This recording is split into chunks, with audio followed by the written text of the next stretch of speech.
The Israeli and US-backed Gaza Humanitarian Foundation has accused Hamas of killing at least 5 people in an attack on a bus transporting Palestinians working for the organisation.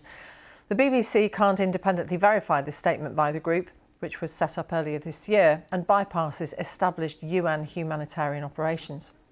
It comes as local medical staff say dozens more Palestinians were killed or injured by Israeli soldiers on Wednesday as they tried to access food at a GHF distribution centre. Our Middle East correspondent Hugo Bashega gave us the latest update from Jerusalem. There was a statement from the Gaza Humanitarian Foundation saying that this attack happened late last night on a bus carrying 24 Palestinian workers who have been working with the organization. And it said this attack was carried out by Hamas. It followed days of threats from Hamas. We can't independently verify these details. Israel hasn't allowed international news organizations, including the BBC, to enter Gaza and to report independently from inside Gaza. But obviously this is this controversial new mechanism backed by Israel and the US that bypasses the United Nations and aid organizations for the distribution of humanitarian aid in Gaza.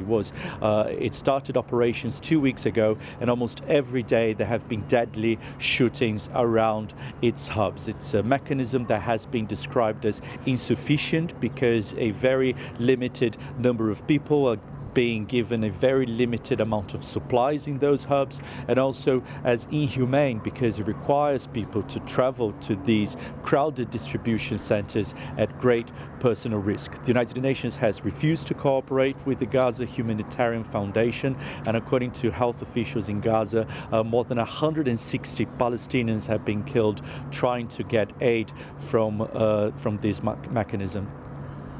Meanwhile, tell us about what Israel's saying regarding hostages. Yeah, so also late last night we had a statement from the Israeli military saying that it had recovered the bodies of 2 hostages who had been taken into Gaza during the Hamas attacks on the 7th of October. One of them is Yair Yaakov. He was killed, then abducted from kibbutz Nir Oz. He was 59. The military also said that his partner and 2 of his children had also been abducted during the attacks. They were then released, and the name of the second hostage hasn't been released. Now, 53 people who were abducted during the Hamas attacks remain in captivity in Gaza. Only 20 of them are believed to remain alive, and many of the families of the hostages are saying that time is running out to save these people who remain alive.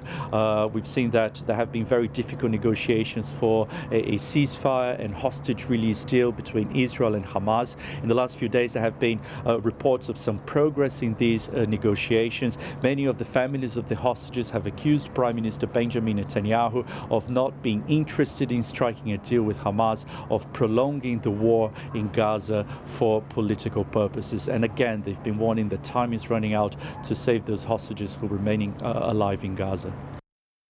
Hugo Bashega. Well, Hugo's just sent an update in the last few minutes saying that there have been further incidents and casualties surrounding how aid is being distributed in Gaza, as he just explained. He said that health officials in Gaza say at least 18 Palestinians have been killed overnight and about 200 other people have injured while they were waiting for aid in the centre of the Strip.